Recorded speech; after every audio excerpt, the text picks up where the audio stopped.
Hello friends, welcome back to D-1-H Destiny 1 here. So வாங்க நம்ம இன்றைக்கான வீடியோஸ்குள்ளே போகலாம். நேற்று நம்ம பேஜோடு விட்டோம். ஸோ அதோடு நம்ம இன்றைக்கி கண்டினியூ பண்ண போகிறோம்.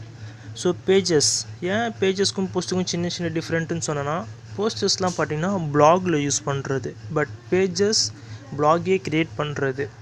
ஏன்னா இந்த பேஜஸ் மூலமாக தான் உங்களுக்கு கூகுள் ஆட்ஸ் ரிவ்யூஸ்லாம் வரும். ஸோ அதுக்கு முக்கியமான 4 டாபிக் தேவை. அதை தான் நம்ம இந்த வீடியோவில் பார்க்க போகிறோம். Topic means 4 pages.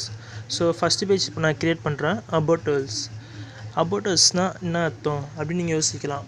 உங்களை பற்றி ஒரு ஷார்ட் டிஸ்கிரிப்ஷன் தரணும், அது பேர் தான் அபவுட் அஸ். ஷார்ட் டிஸ்கிரிப்ஷனாக எங்களை பற்றி எதுக்கு ப்ரோ அப்படின்னு யோசிக்கலாம். பட் உங்களை பற்றினா உங்களோட வெப்சைட் ஆர் உங்களோட ப்ளாகிங் அதை பற்றினா ஒரு ஷார்ட் டிஸ்கிரிப்ஷன் கொடுத்தீங்கன்னா யூஸ்ஃபுல்லாக இருக்கும். ஏன்னா இப்போ நிறைய பேர் உள்ளே வர்றவங்க எத்தனை அபவுட் அல்ஸை தான் பார்ப்பாங்களே. ஏன் ஃபஸ்ட்டு உங்கள் லுக்கு பார்ப்பாங்க, லுக்குக்கு அப்புறம் அபவுட் அல்ஸ் கீழே என்ன இருக்குது, எதுக்கு இந்த வெப்சைட் இருக்குது அப்படின்னு தான் பார்ப்பாங்க. இல்லாட்டி இந்த ப்ளாக் நமக்கு எப்படி யூஸ் ஆகும் அந்த மாதிரி பார்ப்பாங்களே. ஸோ நான் இப்போ வந்து அபவுட் அல்ஸில் பார்த்தோம்னா நான் வந்து இந்த மாதிரி ஃப்ரீயாக எஜுகேஷன்ஸ் சொல்லித்தரேன். Mainly focus on wordpress and blogging in தமிழ்னு சொல்கிறேன். ஏன்னா நம்ம சேனல் பார்த்திங்கன்னா முழுக்க தமிழில் ரன் ஆகிறது. ஸோ அதனால் தமிழ்னு சொல்லிட்டு இப்போ நான் அதை பப்ளிஷ் பண்ணிக்கிறேன். அடுத்தது பார்த்திங்கன்னா ப்ரைவசி அண்ட் பாலிசி க்ரியேட் பண்ணுறோம். Privacy and policy okay bro, about us கூட நம்ம டைப் பண்ணி க்ரியேட் பண்ணலாம். பட் ப்ரைவசி அண்ட் பாலிசியை பற்றி எனக்கு சுத்தமாக ஐடியா இல்லை. அதை நம்ம எப்படி பண்ணுறேன்னு நீங்கள் யோசிக்கலாம். அதுக்காக நிறைய வெப்சைட்ஸ் இருக்குது. பெய்டு வெப்சைட்ஸும் இருக்குது, ஃப்ரீ வெப்சைட்ஸும் இருக்குது. அதில் ஒன் ஆஃப் தி வெப்சைட் தான் நம்ம இன்றைக்கி யூஸ் பண்ண போகிறோம். சரிங்களா? ஸோ அது மூலமாக நீங்கள் எப்படின்னா ஈஸியாக உங்களோட ப்ரைவசி அண்ட் பாலிசியை நம்ம க்ரியேட் பண்ணிடலாம். ஸோ வாங்க இப்போ நம்ம அந்த வெப்சைட்குள்ளே போய் பார்க்கலாம். இதான் நான் சொன்ன அந்த website privacy and policy generator.info. ஓகேங்களா? இதில் வந்து நம்ம என்ன பண்ணலான்னா கம்பெனி நேம்ன்ற ஒன்றும் இல்லை, உங்களோட வெப்சைட் நேமே நீங்கள் கொடுக்கலாம். சரிங்களா? வெப்சைட் நேம் கொடுத்தக்கப்புறம் கீழே வந்து மறுபடியும் உங்களோட வெப்சைட் நேமே கொடுங்க. ஏன்னா கம்பெனி நேமும் வெப்சைட் நேமும் ரெண்டுமே ஒன்று தான். நான் வந்து என்னோடய ஷார்ட் நேம் மாதிரி D-1-Hன்னு அங்கே கொடுத்துக்கிறேன். அதுக்கப்புறம் உங்களோட வெப்சைட்டோட URL அது பிளாகோட URL அதை காப்பி பேஸ்ட் பண்ணிக்கோங்க. கீழே மென்ஷன் பண்ணிட்டு அண்ட் நெக்ஸ்ட்டு தாங்க. நெக்ஸ்ட்டு கொடுத்தோன்னே உங்களுக்கு அங்கே பார்த்தீங்கன்னா குக்கீஸ் யூஸ் பண்ணுறீங்களா கேட்குறாங்க. இல்லை, கூகுள் ஆட்ஸ் ஃப்யூச்சரில் நமக்கு வரும், அதனால் எஸ் கொடுத்துக்கோங்க. தேர்ட் பார்ட்டி ஆட்ஸ் இருக்கான்னு கேட்குறாங்க. இல்லைன்னு சொல்லிட்டு நெக்ஸ்ட் வந்தீங்கன்னா கண்ட்ரி சூஸ் பண்ண சொல்லுவோம். நம்ம கண்ட்ரி இந்தியா அண்ட் ஸ்டேட் பார்த்தீங்கன்னா தமிழ்நாடுன்னு சூஸ் பண்ணிக்கோங்க. நீங்கள் உங்களோட என்ன ஸ்டேட்டோ நீங்கள் அந்த ஸ்டேட்டுக்கு ஏற்ற மாதிரி நீங்கள் சூஸ் பண்ணிட்டு இமெயில் அட்ரஸ் தாங்க, உங்களோட ஒரிஜினல் இமெயில் அட்ரஸ் தாங்க. நான் வீடியோக்காக என்னோட டூப்ளிகேட் இமெயில் அட்ரஸ் நான் இங்கே மென்ஷன் பண்ணியிருக்கேன். ஸோ நீங்கள் ஒரிஜினலே தாங்க.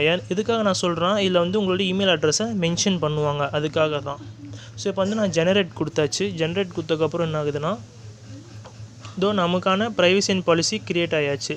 ஸோ இதை நம்ம எப்படி அதுக்கு எடுத்துகிட்டு போகிறதுனா, இங்கே காப்பி டெஸ்க்குன்னு இருக்கும், அதை கிளிக் பண்ணிவிட்டு அண்ட் ப்ளாகை கிளிக் பண்ணிக்கோங்க. அந்த 3 டாட்ஸை கிளிக் பண்ணி கோட் எடிட்டர் இருக்கும், அதை கிளிக் பண்ணிட்டு HTML இருக்கும், அங்கே போய் அந்த பேஸ்ட் பண்ணிட்டு மறுபடியும் அந்த 3 டாட்டை கிளிக் பண்ணுங்கள். அந்த எடிட்டரை கிளிக் பண்ணிக்கோங்க. இப்போ வெயிட் பண்ணுங்கள், கொஞ்ச நேரத்தில் அதுவே வந்துடும். இதோ பார்த்தீங்களா, நம்ம அங்கே பார்த்த ப்ரைவசி அண்ட் பாலிசி வந்து இங்கே க்ரியேட் ஆகிடுச்சு. நமக்குன்னு ஒன்று இப்போ நம்ம க்ரியேட் பண்ணியாச்சு. இது 2வது பேஜ். ஓகேங்களா? ஸோ இப்போ நம்ம என்ன பண்ண போகிறோம்னா இதை பப்ளிஷ் பண்ணிக்கிறோம். ஸோ ஓகே, பப்ளிஷ் பண்ணியாச்சு. இப்போ வந்து நம்ம என்ன பண்ண போகிறோம், அகைன் டேஷ்போர்ட் போகிறோம். இன்னும் நம்ம வீடியோ லைக் பண்ணாமல் இருந்தீங்கன்னா கீழே மறக்காமல் லைக் பட்டனை ப்ளஸ் பண்ணுறேங்க. இப்போ வந்து பார்த்திங்கன்னா நமக்கு 2 பேஜ் க்ரியேட் ஆகிடுச்சு. இப்போ நம்ம 3வது பேஜ் க்ரியேட் பண்ண போகிறோம். டிஸ்க்ளைமர். ஓகேங்களா? டிஸ்க்ளைமருக்கும் நம்ம வந்து ஒரு வெப்சைட் இருக்குது, அதுவும் முழுக்க ஃப்ரீ வெப்சைட் தான். ஸோ அதுக்கான லிங்க்கையும் நான் கீழே டிஸ்கிரிப்ஷனில் கொடுத்துக்கிறேன். ஓகேங்களா? அதில் போனீங்கன்னா உங்களுக்கு ஈஸியாக இருக்குமே.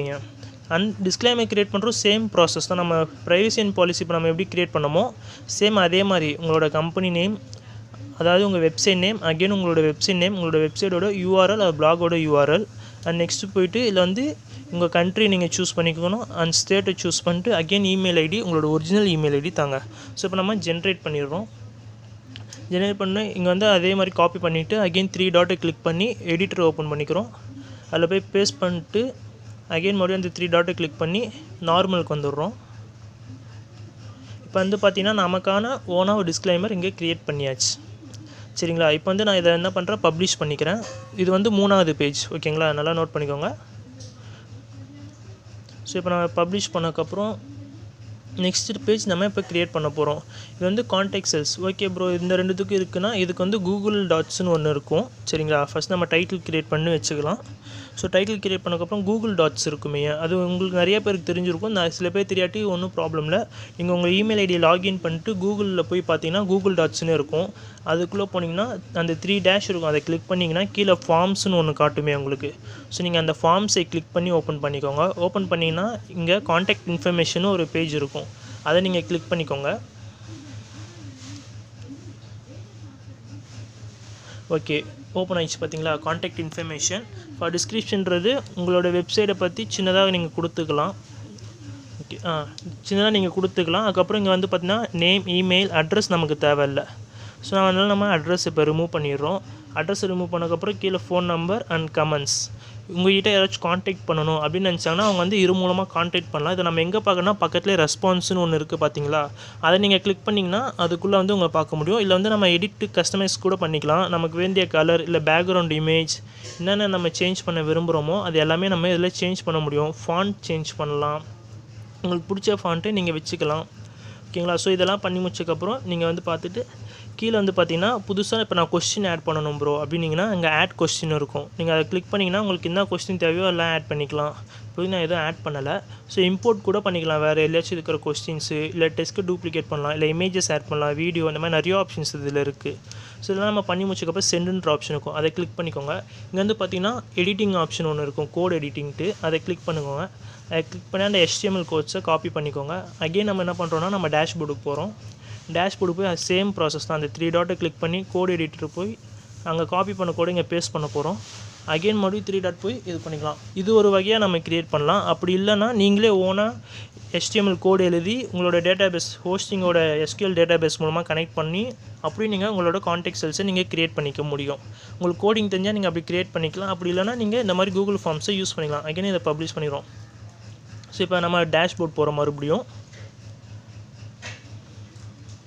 ஸோ இப்போ இந்த டேஷ்போர்டில் பார்த்தீங்கன்னா 4 பேஜஸ் இருக்குது. இந்த 4 பேஜஸ் தான் ரொம்ப ரொம்ப முக்கியமான பேஜஸ் கூகுள் ஆட்ஸுக்கு. சரிங்களா. இது இல்லாமையும் சில பேஜஸ் ரன் ஆகுது. ஏன்னா அவங்க சிங்கிள் பேஜ்லேயே எல்லாமே அவங்க மென்ஷன் பண்ணிடுவாங்க. பட் ஆனால் அவங்களோட கான்டாக்ட் செல்ஸ் இருக்காது. இப்போ வந்து கமெண்ட்ஸ்னு ஒரு ஆப்ஷன் பார்க்க போகிறோம். இப்போதைக்கு கமெண்ட் எதுவும் நமக்கு வரல. ஸோ கமெண்ட் வந்துருந்தால் இங்கே வந்து பார்த்தீங்கன்னா உங்களுக்கு வந்து நிறைய ஆப்ஷன்ஸ் மேலே காட்டும். நீங்கள் உங்கள் கமெண்ட் செக்ஷன் அப்ரூவல் நீங்கள் தர மாதிரி வச்சுருந்தீங்கன்னா அங்கே அப்ரூவலை காட்டும். இல்லாட்டி பெண்டிங்கில் இருக்கும். நீங்கள் ஒன்றும் அப்ரூவல் தரலினா இல்லை அந்த கமெண்ட்டை நான் டெலிட் பண்ணிங்கன்னா எங்கள் ட்ரஸ்ட்டுக்கு வந்துருமே. ஸோ இதுதான் கமெண்ட் செக்ஷன். நம்ம நாளைக்கான வீடியோஸில் என்ன பார்க்க போகிறோம்னா தீம்ஸ், கஸ்டமைஸ், இந்த மாதிரி நிறையா இது இருக்கிறதுல. ஸோ இதெல்லாம் வந்து நம்ம நாளைக்கு பார்க்க போகிறோமே. சரிங்களா. இந்த வீடியோ இன்னும் நீங்கள் சப்ஸ்கிரைப் பண்ணாமல் தான் சப்ஸ்கிரைப் பண்ணுறங்க. அண்ட் தேங்க்யூ ஃபார் வாட்சிங் திஸ் வீடியோ. அண்ட் உங்கள் ஃப்ரெண்ட்ஸுக்கும் இந்த வீடியோவை மறக்காமல் ஷேர் பண்ணுறங்க.